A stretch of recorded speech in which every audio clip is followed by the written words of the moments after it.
I'm going live clearly from not in front of the courthouse. I'm actually in a hotel room in Long Island, New York.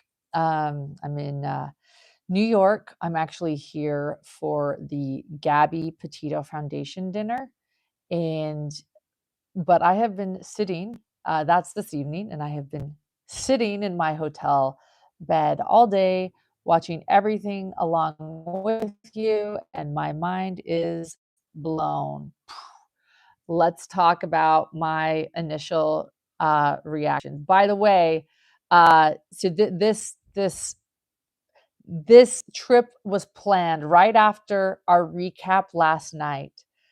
Jumped off, grabbed an Uber to the airport, flew all night, and here I am. We've been here since this morning, watching along with you. But I'll be honest, when the judge was questioning some of the potential jurors and saying, hey, we might not have a dark day on Friday anymore, maybe we can have court on Friday, I wanted to be like, Judge, wait, ask me. I am not okay with this. We've been planning this for quite a while to be here for this dinner. The Gabby Petito Foundation is something that Hidden True Crime supports.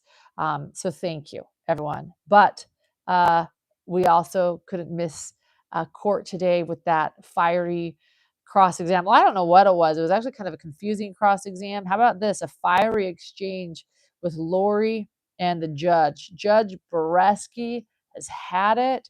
He literally said, get her out, like remove her from court. She had to be removed, escorted out of the courtroom after arguing with Judge Boreski, claiming that he was yelling at her, and she had to come back in and apologize. That was a moment, right?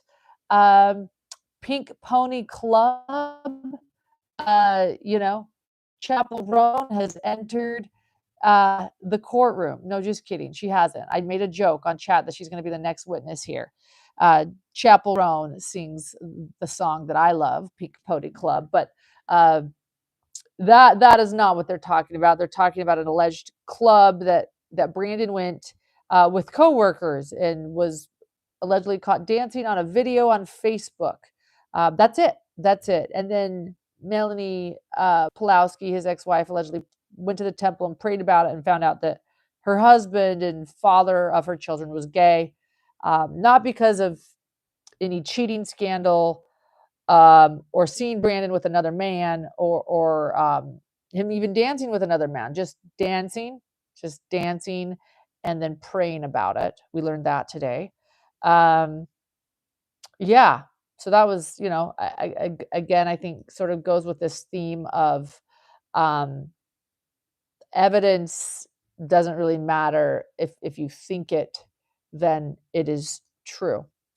So, but let's talk about the other thing that happened right before the lunch break. I might have buried the lead, as I say, as a journalist. But that fiery exchange between the judge and Lori is pretty good. But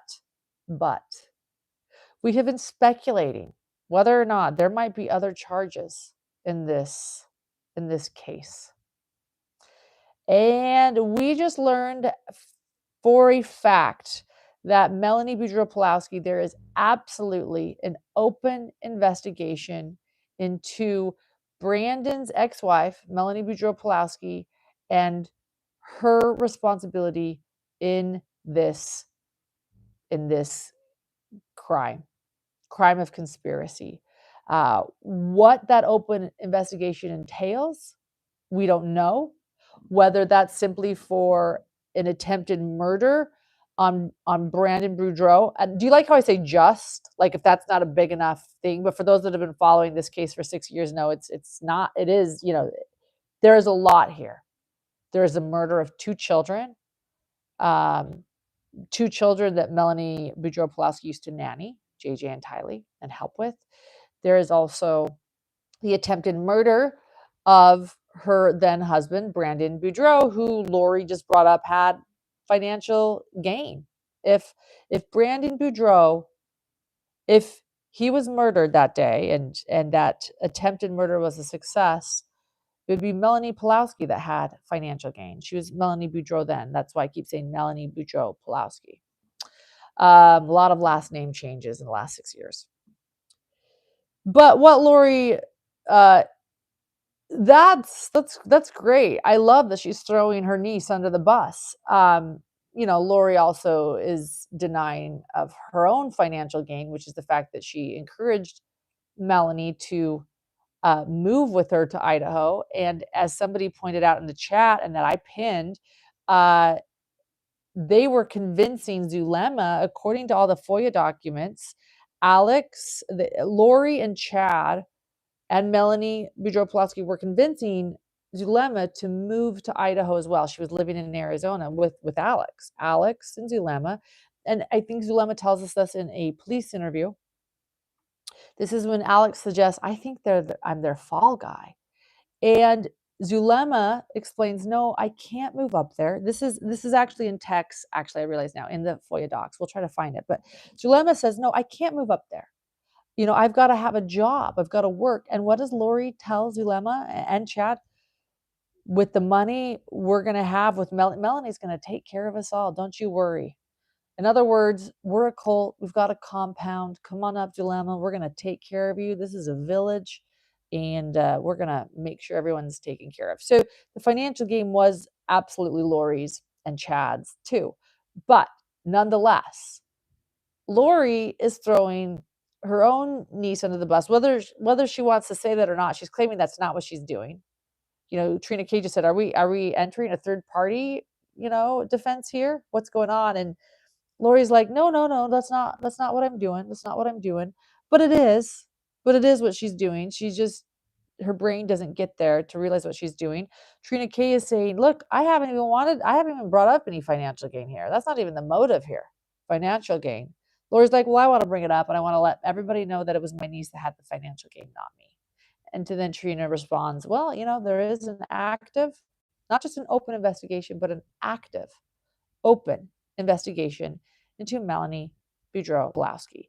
And honestly, if there was any immunity, which people have speculated about, any immunity with Melanie Boudreaux-Pulaski, she'd be testifying, right? Against her Aunt Lori. She's not a witness.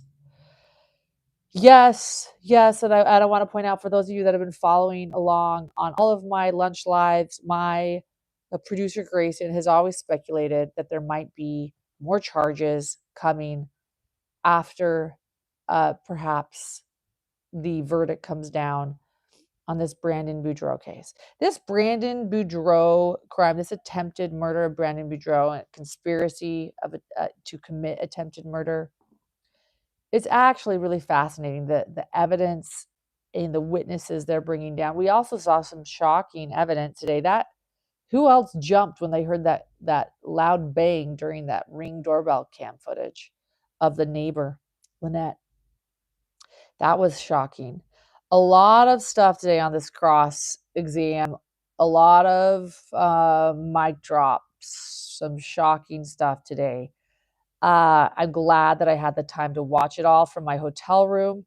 We plan to bring you the very latest. I'm in New York, so I'm 3 hours ahead of court right now in Arizona. So I plan to go to this dinner tonight.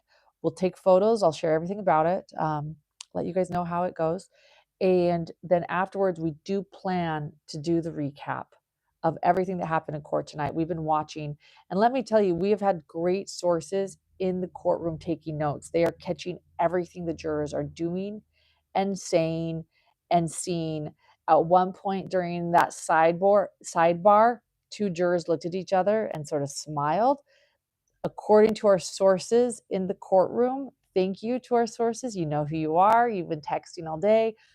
It seems as if their interpretation of the jurors' reactions is that they're sort of seeing Lori's true colors and seeing that she's a little, my word, not theirs, but crazy, a little off. I'm going to tell you that this little okay thing that Lori does, okay, which is what inspired Aunt Vicky's fly swatter. I think it's masked rage. Lori controlling herself. Lori has a lot of rage. And we see that on occasion when the mask comes off. And I think that little, okay, is her sort of pushing and controlling that rage that she has. Notice that. Notice that. Yeah, so we've had the judge kicking her out, Lori throwing her niece under the bus, Trina K letting us know that there is an active, open investigation on Melanie Boudreaux-Pawlowski. And we also saw, what was also shocking today was, there was so much. Like, there was stuff this morning that happened too. How about Lori's investigator not showing up today? The judge has had it. He said if this was federal court, there might be some prison time for that. Isn't that what he said? Like, he mentioned, he threw out prison. Yeah, if this was federal, you'd be taken in custody for not showing up. The judge has had it, and rightfully so. He has said himself, I have been patient. Take her out. She, yeah.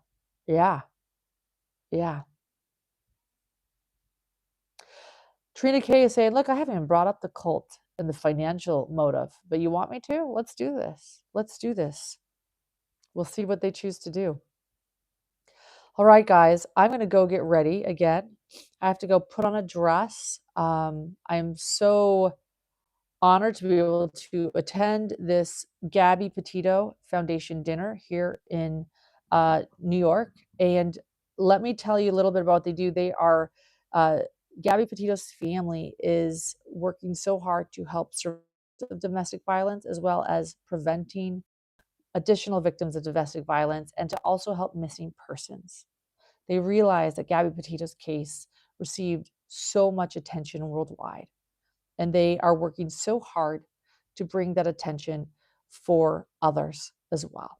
So we support their work. So I'm going to go do that right now, but we will also be continuing to watch after lunch and then bringing you a full recap. And we have our sources in court and we are watching everything. Thank you. I just saw that was a great chat. I just lost it. Wait, I hope I didn't just delete a chat. I just tried to heart a chat and I think, oh, there we go. No. Can we have merch with take her out? There could be multiple meanings to that, can't there? All right. Thank you, everyone. Megan Music, so good to see you. So good to see you. Give an inch, she takes a mile. Yeah, I do. I think the judge, he had to bring back the control courtroom. Yeah. Prayers for Gabby. Thank you. Thank you, everyone. If only Judge Boreski had been able to keep the original schedule for court, there would have been no court today. So, but Lori, as she says that she doesn't want to disappoint people, I'm also disappointed that I can't be there today. But I'm very happy I get to be here. That was something else that also happened. We learned that if Lori keeps saying that she's a wonderful human being and that she has so much love in her heart and no malice, oh my goodness, Catherine, I will make sure to donate that tonight. Thank you. A donation for the Gabby Petito Foundation. I will make sure that $20 goes there tonight. Thank you. We learned, though, that if Lori does this continually about her character, then the state is going to be able to do a rebuttal and perhaps bring up her past 4 murder convictions. And she has been warned now multiple times. Another motion to remove the judge has also been answered by Judge Green, the other judge. Keep trying, Lori, and you're going to keep getting denied. But she does not give up. So she has also attempted one more time to remove the judge, and now accused him today of arguing with her and yelling and treating her poorly. It's wild. Someone says we need to just make one solid shirt with all the donations. Jennifer, I will donate that too. Thank you. Thank you. Love to Gabby's family, everyone's saying. All right. Susan Hendricks, our dear friend Susan Hendricks is also here. You can find her channel. Grayson, I need to make sure I get this channel name right. Headline Crime, sometimes with Susan Hendricks. Headline Crime with Susan Hendricks. Go check it out. She's on the board of the Gabby Petito Foundation and has also been here. And she was with us at the Charles Vallow trial. All right, Nancy, Joe, and Kay were both in the courtroom today. Yes, and Jenny Boudreau. And Brandon has been doing an excellent job so far. We are also supporting him. He has been doing a really good job. I can't imagine having to face this woman. You know, can't imagine. All right, everyone. Oh, there you go. Headline Crime with Susan Hendricks. Okay, I'm going to go log off, plan on a recap for tonight, and we're going to continue watching court. We have our sources in court. We are writing, we are preparing, and then I'll have a little update from the Gabby Petito Foundation dinner as well here in New York. So, all right, we'll see you guys. Bye-bye.